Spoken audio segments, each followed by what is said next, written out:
Okay, so we're just kind of having a bit of a giggle here in Barcelona. But I want to talk to you about something that is definitely the way that's going to help you succeed, which is again and again and again, their fault, your responsibility. It's a mantra, and that is how I was able to succeed in my business, was by taking the annoying, irritating things that often, but not always, were not my fault, and just gone, Suze, who's owning this thing and who's making this thing happen? So let me give you a couple examples.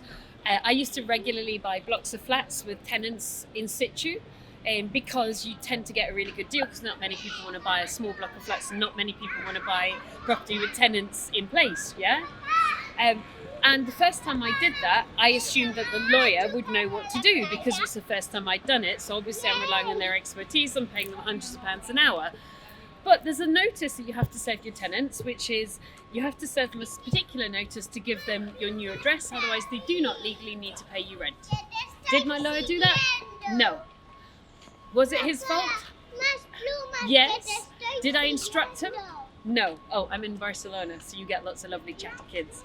And so ultimately, whose responsibility was it? Me. Did I know that that thing even needed to be served? No. But whose responsibility is it to ask the right questions to make sure the lawyer does the full package of work and doesn't just go, but you didn't ask me? And it's like, well, how could I ask you something I don't know? So their fault, my responsibility. At the time, was I annoyed? Yeah, I was furious. But what did I do? I changed my processes, my systems. Every single time we bought a block of flats from then on out, I followed a process which says, have you served this particular notice? Do the tenants know the new landlord's details?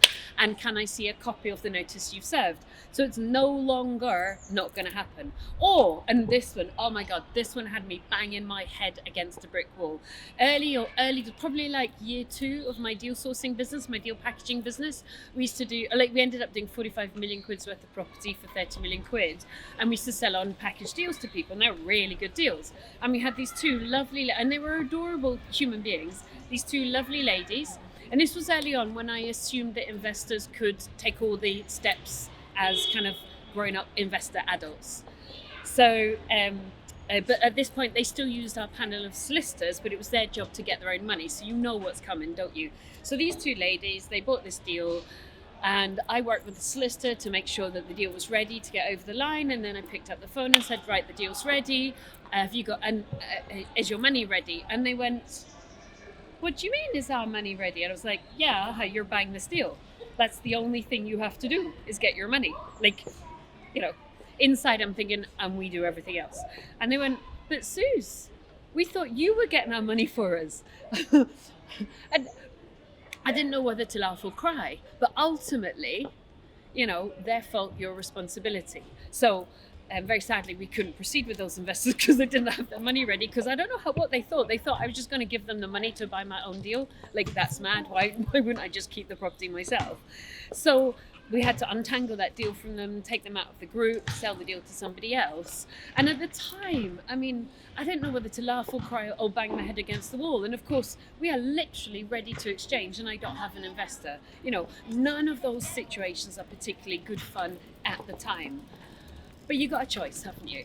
You either just go, it's your fault and I'm right and it's your fault, and end of story, and I'm just going to stop like dead and just sit there. Or you're going to go, okay, it might be your fault technically, because like, what the heck, but it's my responsibility because I know where my business is going to head to, and I need to own every single facet of this business, including the screw-ups that other people are doing, in order to move my business forward. So do have a little moan, because we're human beings. Do take 60 seconds to moan, but fundamentally go, I see, you don't appear to have gotten any money together to buy the deal that I've sold you, which has got like 50 grand profit in it. Okay, that's a small problem because that's your job. I'm afraid we're going to have to take you out the deal. I'm going to have to work really hard to sell the deal to somebody else and move forward with my business, which is about, at the time, selling deals to make money to buy my own properties. So whatever the speed bumps in business, their fault, your responsibility. Honestly, if you just repeat that to yourself again and again and again, you will move so much faster in business, and you will just keep that smooth line to where you need to get to.